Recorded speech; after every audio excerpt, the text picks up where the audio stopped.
Rema hari ini, Filipi 2 ayat 17.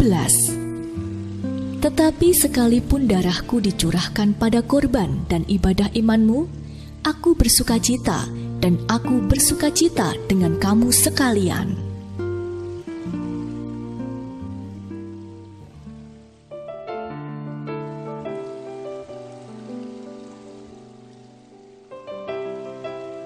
Hari-hari ini ketika manusia semakin memikirkan kepentingan dan urusannya masing-masing, menyelamatkan jiwa mungkin menimbulkan tanggapan yang sinis dan skeptis. Menyelamatkan kehidupan kita dan keluarga kita sendiri saja sudah setengah mati. Kenapa pula kita harus memikirkan keselamatan orang lain? Ya, hari-hari ini kecenderungan manusia untuk mencari kepentingannya sendiri dan bukan kepentingan Kristus Yesus adalah sebuah kenyataan yang harus kita hadapi. Ayat 21. Namun, sebagai orang percaya yang telah menerima keselamatan dari Tuhan dan telah bersungguh hati kepadanya, kita mempunyai suatu benih kobaran api di hati kita masing-masing. Sadar atau tidak sadar, hati kita akan tergerak ketika mendengar cerita atau melihat kehidupan mereka yang belum mengenal Tuhan. Ada dorongan dalam hati kita untuk mengabarkan Injil sukacita, untuk bersaksi bagaimana hebatnya karya Tuhan dalam hidup kita, dan untuk menunjukkan bahwa terang pengharapan itu ada. Kita ingin sekali menunjukkan dan membawa mereka ke sana. Tinggal bagaimana kita akan menindaklanjuti dorongan tersebut. Mau kita kobarkan api penginjilan, atau malah kita padamkan karena kita tidak berani atau bingung bagaimana caranya. Sebenarnya, kita hanya perlu memiliki hati yang penuh belas kasihan kepada jiwa-jiwa yang terhilang.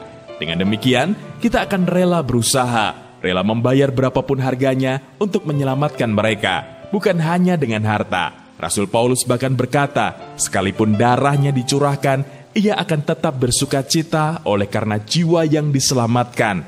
Kita mungkin perlu berkorban perasaan, korban waktu, mengorbankan kenyamanan, dan waktu makan atau istirahat kita untuk satu jiwa menerima keselamatan dari Tuhan. Namun ingatlah bahwa tidak ada satupun pekerjaan yang sia-sia dalam Tuhan.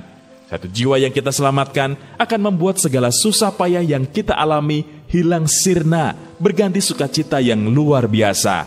Hal itu memberi bahan bakar istimewa untuk api apostolik dalam jiwa kita, sehingga makin berkobar dan menyala-nyala untuk menjadi penjala jiwa yang produktif bagi kerajaan surga.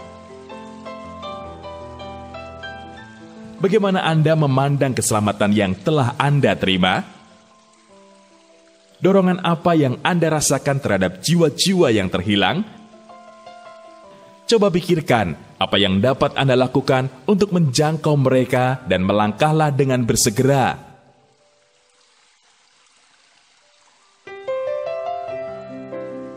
Tuhan Yesus, kami tak henti-hentinya mengucap syukur atas anugerah keselamatan yang telah Kau berikan pada kami. Kami rindu keluarga, teman-teman, dan kenalan kami juga mengenal Engkau secara pribadi, serta menerima Engkau sebagai Tuhan dan Juru Selamat. Urapi kami Tuhan, pakailah kami untuk menjadi penjala jiwa bagi kemuliaan-Mu. Terima kasih Tuhan, di dalam nama Tuhan Yesus kami berdoa. Amin.